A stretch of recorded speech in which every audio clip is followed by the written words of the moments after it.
Hey guys, this is Phil Swift here. Then for today's gear review episode, we'll be taking a look into Superior Fencing's very own heavy sparring glove.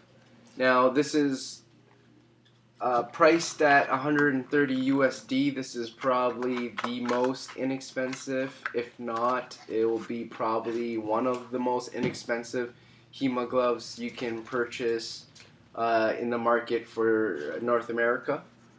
Now, this product is made in India, and the gloves can be purchased through Superior Fencing website, which is suffen.com.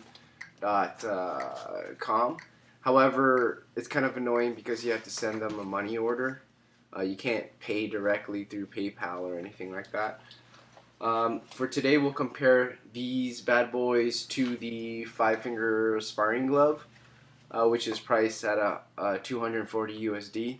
Granted, that's not a fair comparison because of the price difference. I wish I can compare it to the sparring glove hoof edition, which would be more closer to this design, which I call the Ninja Turtle or pig hoof design. That would be a better comparison. However, I can't afford to purchase the hoof sparring glove. It's at 230 or 240 USD at the moment. First look, these are pretty nice for the price, to be honest with you. I like the fact that it's got an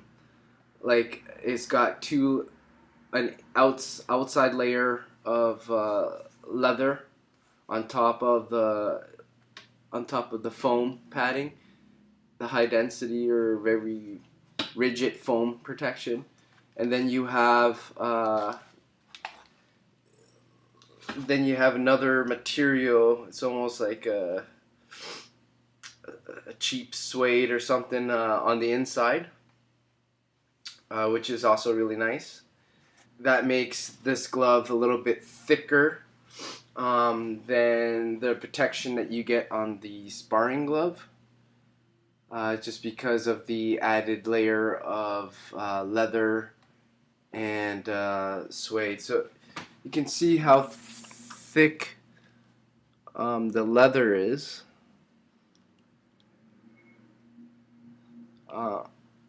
Now, overall, it is slightly, all the padded bits are slightly thicker and more rigid than these 5-finger sparring glove, which means you're getting a little bit more protection on the arm. It has good wrist movement, and it's nice that it comes just like the sparring gloves. It comes with forearm protection, which is really nice. You don't have to buy additional forearm protection with the glove. It does have better thumb protection than the sparring glove. Now granted, I have the older sparring glove, so with the newer sparring glove, the thumb protection is just as good. However, I've been told that it easily comes off. Now this one will probably have the same kind of problem in the future, maybe. But as far as I've been told from other people who own the newer sparring gloves, they tell me that the thumb constantly either slips off their glove or it actually just fully comes off. So I want to say the Superior Fencing glove, it has the superior thumb protection for now.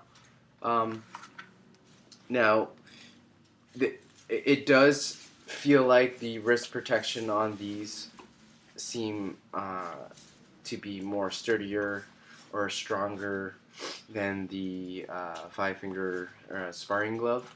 Now, reason being is because these plates, they are very close together and they actually don't move. So when I'm moving my wrist, I'm only getting movement from these bottom two plastic bits right there that allow my wrist to move.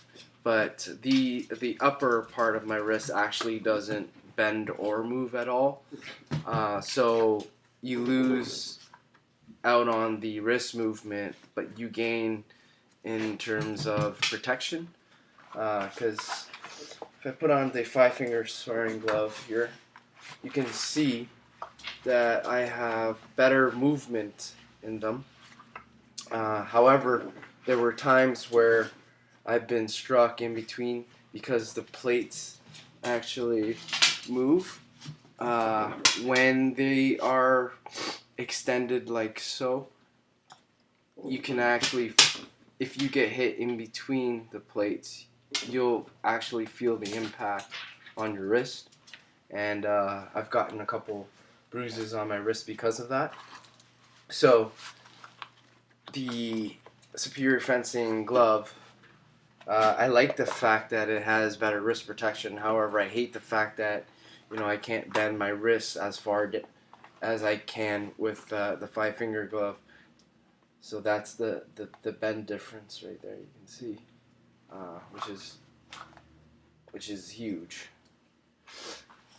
Now for disadvantages, I kind of named one of them already, which is the fact that the wrist articulation isn't as good as the sparring gloves. The material, because it's thicker, it needs to be broken in more. So that's the thickness going against it as well. You definitely need an inner glove, but I mean the sparring glove hoof version also doesn't come with the inner glove. The one thing I want to say about the glove design that absolutely kind of doesn't make sense to me is this big strap here. I mean, granted, on the sparring glove you have the string there in case you need to tighten up on your forearm, but to be honest, like, these are always tight. I mean, look at how small my forearms are, and this is a large glove, and it's already pretty tight on my forearm. So, to be honest, I feel like these are kind of unnecessary. I like the fact that it's not, too bulky. I like the fact that there is some wrist articulation and forearm protection. I've definitely taken a couple hits to the hand already, and I didn't feel much compared to these. So overall, I definitely would recommend these for a starter glove. Thank you for checking out my gear review episode. If you have any other suggestions for me, feel free to put it in the comments, and thanks for watching.